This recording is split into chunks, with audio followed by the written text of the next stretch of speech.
Here's another graph of the Logan tree, but there is no fruit bearing on this branch yet at all. So this is probably going to take maybe 4 more months or so. And here's another one that we grafted right here at the end of the tree. Still no fruit as well.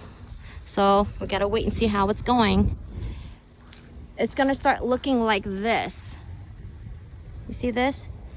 This is what we're looking for. When they start to graft and we know that's doing good, then we can set them into a bucket and wait for a couple more months and then go to the land.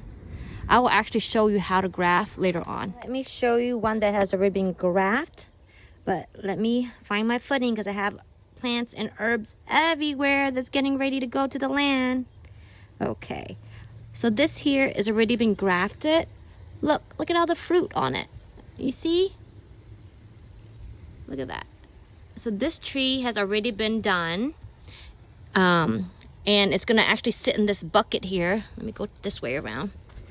You guys know what this is. It's rosemary. Anyways, so it's gonna sit in this bucket for at least a month or 2 before it gets moved to the land to make sure that it's healthy enough to go, because we don't want to shock it.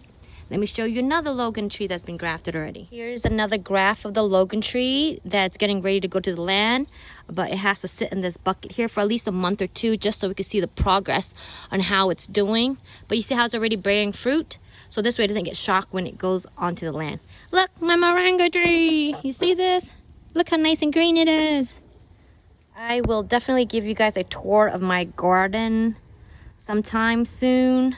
Look, that's a coconut, a real coconut. And it got cracked in half. Look at this. You see the coconut tree? Ta-da! And here it is. We're planting it, getting it ready to go to the land as well.